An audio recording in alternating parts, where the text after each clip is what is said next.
problem now wey dey inside right now. E say im dey fear because that woman wey their husband, make I put am like that because they don be two now. He said that woman with their husband go marry for back home, that is Africa. He said that woman sabi well. He say even sabi pass their husband wey marry them for house. He said the woman dey waka up and down, that is they go different babalawo place, no place wey no know. He say so in dey fear because he no get mama, he no get papa, he no get brother, he no get sister wey go stand for am.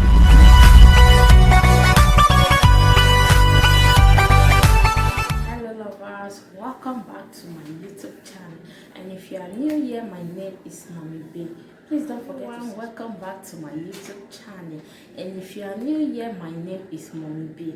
Please don't forget to subscribe to my channel and click the notification bell so you'll be notified anytime I upload new video. You will be the first to check it. Thank you everyone for coming in, and God bless you. So today's video is all about our sister.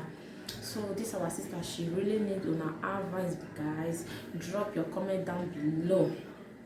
I beg your comments go help this our sister.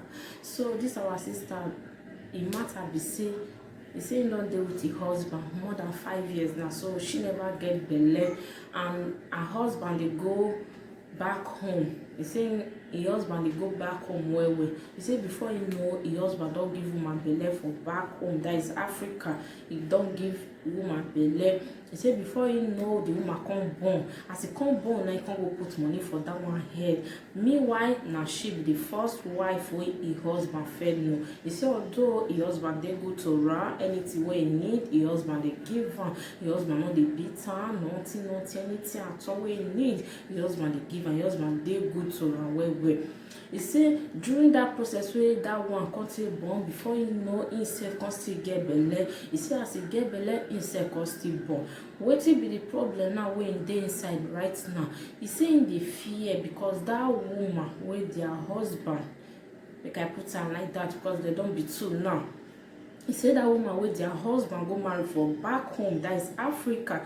He said that woman sabi well. He say even sabi pass their husband wey marry them for house. He said the woman they waka up and down, that is they go different babalawo place, no place wey no know. He says so in the fear because he no get mama, he no get papa, he no get brother, he no get sister wey go stand for am. Meanwhile, na him be the care of her junior one for back home. You understand? He say he no fit for problem. He want come up for the marriage just like that. Her husband not beat her, he not pursue her, he not tell her stand, he not tell her say come up for my house. You understand? So he say he want just come out just like that because of the second one. Meanwhile, he say no fit still follow person they drag husband. He say because no be so in talking for his life. Say if he come this life, husband wey one marry, say go marry two wife. He say not really, he not just like her. He say no be say husband they beat her. But for me, I don't tell her, say no problem. Say be say that one day Africa, you day European. Make it stay. Now what I tell her be that so because if he come out now, because this our sister, she's still young. If he come out now, he must surely go marry another man. You understand?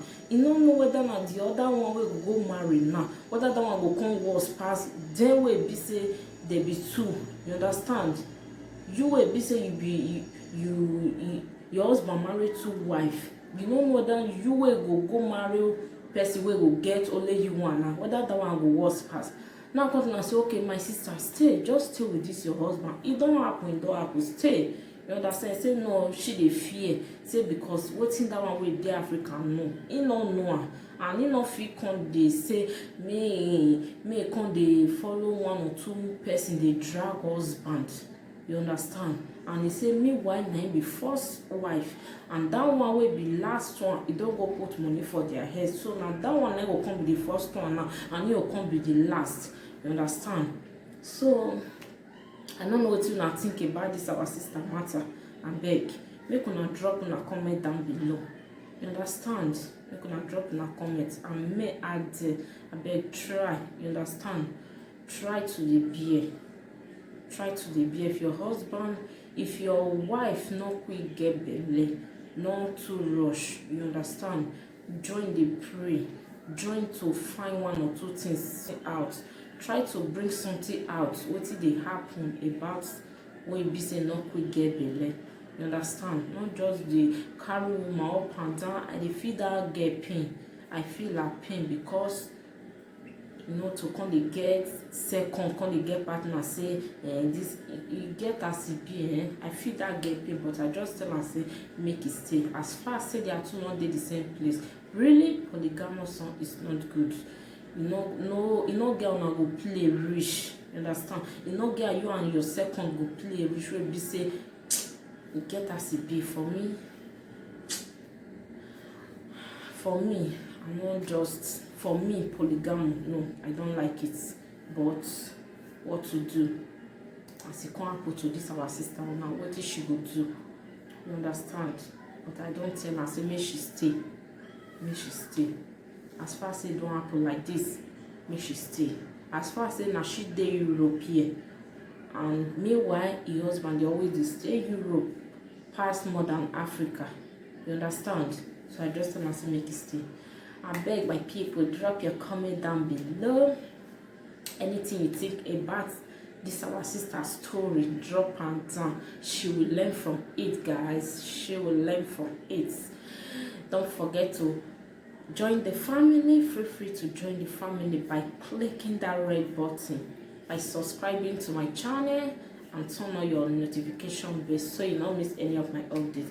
Thank you everyone for coming in, and God bless you. See you on my next video, or you will see me on my next video. Stay safe and stay blessed, and bye.